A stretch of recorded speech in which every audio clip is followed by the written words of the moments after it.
Africa my continent, Africa my home, say Africa kuyi South Africa kwaZulu. eThekwini idistrict esikuyona noma umetro esikuyona. Uyazi ke siphilezweni lamakhomishana. Khona kaMadlanga kune ad hoc. Manje sesivule very special ephuthumayo imsweli commission.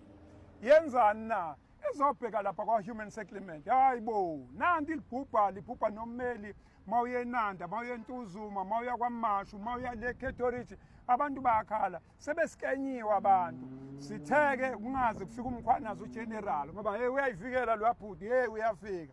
Asibambe nansi inhloko yomnyango. uMax Mbili KZN uyena ophethe umnyango, ophathiswa umnyango wa human settlement, oyinhloko yomnyango.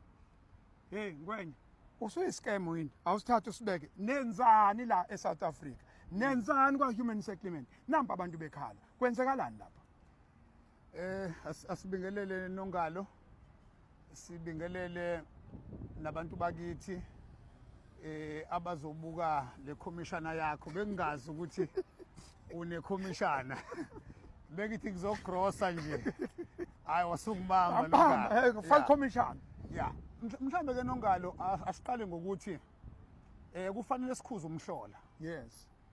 Funa sikhuze umhlola siphinde sifundise abantu bakithi. Yes. Sukhuzelana umhlola sukhuzela ukuthi abantu bakithi abadinga izindlu angeke sibayeke bedlala abantu ababaqambela amanga ngoba thina kumsebenzi wethu ukuvikela imizwa yabo. Ngoba uma uyakubona uthi uzobakhela izindlu baba nethemba elingekho. Yes. Thina ke abantu abanelungelo lokwakha izindlu uma sithula singakhuze kusho ukuthi sidlala ngemizwa yabo asibalekeleli. Ngaphezulu kwalokho labantu abathi bazokwakha izindlu bazogcina sebenza nobugebengu bekhokhisa abantu kanti abantu uma sibakhela izindlu noma uhulumeni bakhela izindlu zomxhaso abakhokhi ngisho isenti. Bangagcina ke bekhokha kuloko kwenzekayo. Angiqale ke ngokuthi ngokomthetho sisekelo uma uya kumthetho sisekelo usection 26 amalungelo nje abantu. Yes.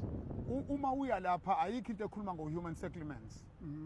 Kumthetho sisekelo. Yes. Kukhulunywa ngezindlu ukuthi uhulumeni uyokwakhela abantu izindlu kusho ukuthi ke abantu labo abasesimweni sokuthi ngeke bakwazi ukuzakhela izindlu. Yes. Now uma ekusho njalo uthi kumthetho sisekelo lo msebenzi wokwakha izindlu unikeza uhulumeni kazwelonke. Yes. Nohulumeni wesifundazwe. Yes. Babili abantu abanikezwe umsebenzi wokwakha izindlu. Yes. Uhulumeni kazwelonke into ayenzayo wenza lento esibiza ngama policies imithetho ukuthi ke uma sakha siyokwakha kanjani umuntu onjani oyokwakhela. Bese ukuthi isifundazwe bese sona senza lento ebhalwe kumthetho sisekelo ubhalwe uhulumeni kazwelonke. Yes. Siyezwa ke uyaye uzwe nomasipala bethi bakha izindlu nabo. Sihlala sikhuza njalo uzwe kuthiwa siyovula izindlu sikhuze sibabaza uthi hayibo lo umsebenzi weprovince akona umsebenzi womasipala. Yes. Naku ke sekuqhamuka nabantu ke futhi abathi bakhela abantu izindlu ake sichaze lento yokuthi yini umehluko phakathi kokwakha izindlu nokuhlaliswa kwabantu. Yes. Yes. Uma sikhuluma ngokuhlaliswa kwabantu kuwumsebenzi kamasipala wasekhaya local municipality. Yes.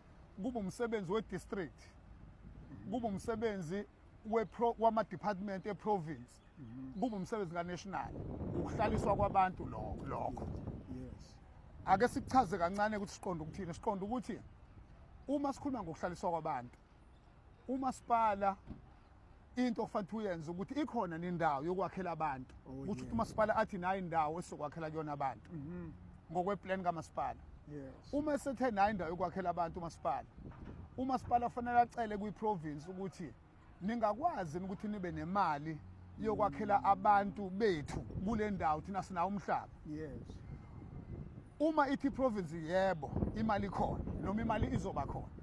Umasipala ke nazi ke izinto azozenza. One ukuthi enze umhlaba ube khona. Yes. Okwesibili umasipala yilento esibiza ngeplanning.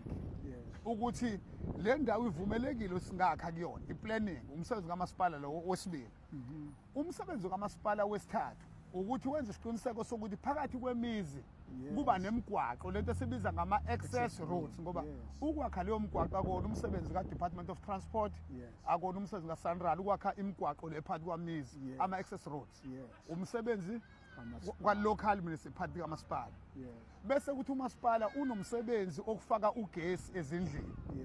Okugcina umsebenzi wamasipala ukuthi uthuthe udoti ube neplan yokuthi masebehleli la siyothutha kanjani udoti. Ugcina lapho umsebenzi kamasipala. Sihambe siye ku district masikhuluma ngokuhlaliswa kwabantu. Umsebenzi we district ukuthi u district ithi thina senza kanjani ukuthi sifake ibhalk sifake inqalasizinda yokuthi abantu mabakhelwa la kube namanzi uma unama toilet ukwazi ukushaya ama toilet water and sanitation umsebenzi we district lawo. Bese thina owethu umsebenzi ukufika ke manje sesizokwakha indlu. Yabo angithi sikhuluma manje lento esibiza ngo human settlements ingaphezulu kokwakha indlu. Okay. Now u Department of Education sesizothi kule ndawo sikhona nisikole. Woza Department of Education uzokwakha isikole ngoba isikole asikho. Department of Health likhona ni clinic kule ndawo noma isibhedlela. Woza uzokwakhela abantu isibhedlela noma iclinic. Amaphoyisa umnyango wezamaphoyisa ikhona ni police station. Ungathinte kwamaphoyisa kwamanje awudlule emaphoyiseni kusekabi. Hayi amaphoyisa asikayazi ukuthi ihamba kanjani. Okay, social development.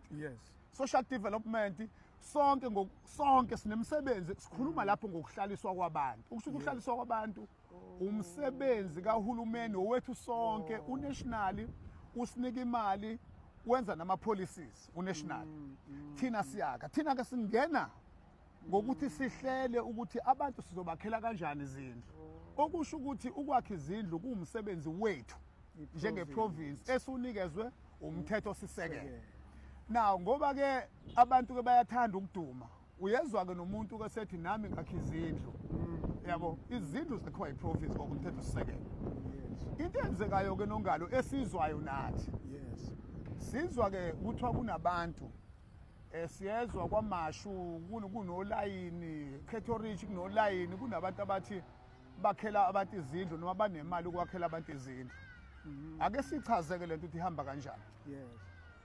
eSouth Africa uma kuukuthi awuholi imali up to 3,500 unepass lase South Africa unomuntu odepende kuwena ngokuphila ingane yakho noma umuntu odepende kuwena ngokuphila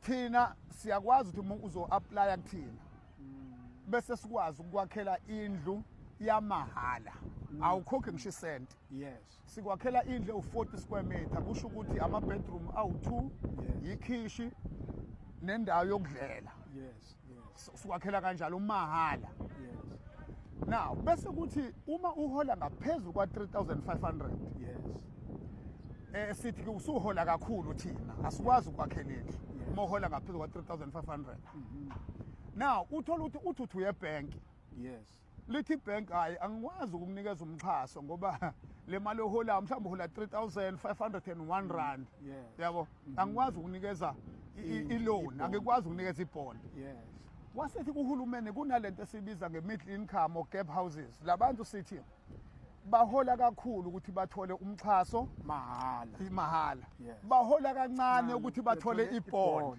kusho ukuthi abantu abaphakathi nendawo sibabiza nge-middle income uhulumeni ke usuthi yabona ke labantu umuntu ohola ngaphezulu kwa 3,500 nangaphansi kwa 23,000 ngenyanga mina njengohulumeni uma ehamba eya ebank eyo applyela ibond mina ngingakwazi ukumnikeza umxhaso wamahala ukumlekelela ukuthi akwazi ukuthola indlu ethe xaxaxa noma abesekhokha imali encane kwibond ngingamlekelela ngemali esuka ku 38,000 up to 169,000 mahala imali ongayibuyisi la uhulumeni uyakupha nje uyakupha nje uhulumeni now into enzekayo ke la ukuthi uyahamba uye bank sibiza nge-first home finance. Yes. Uyahamba uye bank, Yes. ufike u-apply ibond.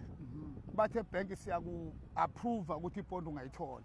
Bese ubuye uze kuthina. Yes. Uzo-applyela lo mxhaso kuthina. Yes. Bese thina sukunikeza lo mxhaso ke udepend ukuthi uhola kanjani nalo mxhaso ngoba umuntu nje ohola let's say 3,501 rand uyakwazi ukuthola up to 169,000 mahala imali angayikhokhi. Bese ukuthi mohola close to 22,000 ungagcina uthola lo 38,000. Oh yes. Okay. Okay. Imali yamahala leyo. Now sinebhenki ke lomnyango wezokuhlaliswa kwabantu sibiza nge-NHFC, National Housing Finance Corporation, NHFC. All right. Cishe kwa PKTT. Okay. Now into eyenzekayo ke lapho ukuthi sisebenzisana nabo ukunikeza lemxhaso. Yes. Okay? Bona ke sebethatha igxathi elithe xaxaxa ngoba bayakwazi ukuthi lo mxhaso bakunike noma uhlala endaweni zasemakhaya. Thina sikunike mohlala endaweni zasemakhaya. Ngoba thina sisaba ukuthi sizokunikeza kanti iplanning yakhona ihambanga kahle, mhlambe ubekwe nasendaweni prone to disaster. Yabo, asikakakuniki thina kodwa bona bayakwazi ukukunika. Kodwa bakunika kuphela uma une PTO ukuthi inkosi ikunikile ngempela le ndawo. Yes. Nebhenki futhi lithi lizokuxhasa liyakunikeza ibond bese bekunikeze lo mali. Kunabantu ke sizwa kuthiwa kunabantu ke bakithi abazwe ngandlebenye ukuthi kunalo mxhaso kahulumeni. Yes. Sebehamba ke bethe ebantwini thina singanakhela izindlu mahala. Singanakhela izindlu mahala siyezwa ke kuthiwa kunolayini kwaMashu Nanda Lindelani Ntuzuma Catholic la kuthiwa khona abantu bazokwakhela izindlu mahala. Sifuna ukubaxwayisa ke abantu bakithi ukuthi bekungayinto enhle ukube kuthiwa bekhona umsamari olungileyo ongakwazi ukubakhela abantu izindlu. Uma kukuthi ukhona sicela eze azosebenzisana nathi njengomnyango ukuze senze isiqiniseko sokuthi uyasilekelela nathi ngoba kusho ukuthi banemali eningi ukuze ibudget ithi xaxa sisebenzisane nabo ngoba bangagcina sebekhokhisa abantu bethi abakhokhe abantu ukuze babakhelele izindlu ngoba asiqondi kahle ukuthi izindlu ezikhona. Siyabaxwayisa abantu bakithi ukuthi bangakhokheli umuntu imali ngethemba lokuthi bazokwakhelwa izindlu. Ngoba amasebenze njalo bazobuya futhi beze kuthina bethi sesiqoliwe abantu. Siyabaxwayisa abantu ukuthi ayi into enjalo uma ikhona kofanele labo bantu beze kuthina ukuze baye nathi ebantwini. Asikwenzi lokho ngoba ukuthi sifuna ukuduma, ngoba sifuna ukuthi kuthiwe yithina esenze izinto. Sikwenza lokho ngoba sifuna ukuvikela abantu bakithi, futhi asifuni ukudlala ngemizwa yabo. So yilonto esishoyo ukuthi ke siyacela abantu ukuthi bangadlali ngabantu bakithi. Abantu bakithi abalapha kuma-queue siyocela ukuthi beze ema-office ethu bayibuze lento sibachazele ukuthi asiqondi ukuthi into enjalo ikhona. Siyezwa ke kodwa ke kuyashiya ukuthi ikhona kodwa ke asiqondi ukuthi ikhona. Ngingathanda ke Nongalo ngelinye ilanga nje uma ungase ubabize labafowethu abenza lo msebenzi. Sibe nabo mina nabo ku-interview. Yabo usibuze imibuzo sihleli nabo kanje bayichaze lento ukuthi imali bayithathaphi. Ngoba thina singajabula ukuthi kanti kunabantu abangasilekelela ukwakhela abantu bakithi izindlu ngoba sine-backlog. Abantu abadinga izindlu baningi kunemali esinayo. Uma kunemali eningi kangaka yokwakha izindlu singasebenzisana nalabo bantu ukuthi siqhubeke sakhela abantu izindlu. So ke uma ungabathola singajabula kabi senze interview nje nabo ngoba singakwazi ukusebenzisana nabo uma bekhona abantu abakwazi ukuthi babe nemali yokwakhela abantu izindlu. Kodwa ngiyangabaza ngicela ukubaxwayisa abantu bakithi ukuthi iprovince kuphela enikezwe unational ngokomthetho sisekelo ukwakha izindlu. Abanye abantu bangathembisa bathembise into engekho. Sengigcina ke angichaze le ndaba yokuthi yini enza ukuthi even omasipala uma bethi bayo launch ama project ezindlu sibakhuzelana. Sibakhuza ngoba abanayo ibudget yokwakha izindlu. Ibudget ikuthina ba uhulumeni uma behamba beyotshela abantu ukuthi bazokwakhela abantu izindlu bengena budget izobuya lonto ize kuthina. Sikhuzela lonto leyo ukuthi uma kukuthi sebecelile kuthina ibudget sinayo ithina esiyohamba nawo umasipala sisho ukuthi sesizoyilaunch iproject sesizozakha izindlu ngoba asifuni ukuthi sikhulume izinto ezingeke zenzeke hayi ngoba kuthi abantu siyabavimba thina njengoba sithi ehlalisweni kabantu uDepartment of Education wakhe ikole ngeke thina bese sihamba sisiyovula isikole ngoba akuwona umsebenzi wethu umuntu sithi akahambe ngelane yakhe umuntu akagijime kulane yakhe lokho kuyoba lula Africa my continent uyizwele asiba uyazi lento ekuthiwa sibafunzi asenze njalo ke mhlambe ke indlela eqondile umuntu maye umnyango wenu engawazi engakhuluma nekhansela ikhansela limthathe liyomfaka kwamasipala amasipala amkhombisa umnyango uzothi omunye umnyango wa human settlement angwazi mina kwamasha angwazi uzothi umuntu angazi sizomdirect kanjani umuntu okay angithi kulula njoba kwi province yakithi sinama district awu10 bese siba ne metro kuwona wonke ama district awu10 sinama office aka human settlements na kwi metro sinama office bese sibe ne office elikhona elikhulu eliseThekwini ku Smith Street sibe ne office eSemarisburg uma ukwi district noma ukwamasipala akudingi uzogibela uze eThekwini uze uthole uhuman settlements ungahamba nje kamasipala ubuze ukuthi likuphi office laka human settlements bazokukhombisa uthola ukuthi uhamba ngeenyawo noma ugibela kanye nje sitholakala kuona wonke ama district ngoba sinalento esibiza nge district development model lokuthi kufanele sisebenzisane nama district sitholakale kuyo yonke indawo njengamanje ke nongala ngisho ukuthi ibudget esinayo sine budget ukuthi singaxhasa abantu abawu 300 kulonyaka le mali bengikhuluma ngayo from April 2025 up to March 2026 singakwazi ukuthi sixhase abantu abawu 300 abantu abanebond asebethole ibond ebank singakwazi imali khona abeza abantu ba-apply sizobanikeza imali labo bantu abaqualifyayo Africa my continent Africa my home iCommissioner kaMsweli le ibe lapha kwa human settlement iyobhe ngoba bese kunomoya ukuthi kunabantu njoba echaza uMax Mbili oyinhloko yomnyango ukuthi kunabantu kuzogcina sekunezimali zabantu ezizohamba ukuze ke imali yakho inganqwambi ayikho into ozoyikhiphela imali ethinta indlu iya kwamasipala wangakini ubuze umnyango wa human settlement bese ke bona bazokubamba ngesandla ukuze uthole indlu makufanele uthole indlu hayi lokho kugcina sekuthiwa ke kunemali ofuna kuyikhokha siyabonga kakhulu Mr Mbili inhloko yomnyango le siyabonga nongathi siyabonga umsebenzi owenzayo Commissioner enkulu lena ihambisana noMandlanga ne-ad hoc Nena siyabonga nongalo noma ungibambe nje ngithi ngizogrossa kodwa ke umsebenzi wethu siwenza ekseni siwenza ebusuku siwenza ngaso sonke isikhathi noma ikuphi la sikhona umsebenzi hamba nawo yes thank you so much hayi siyabonga mkwethu thank you sure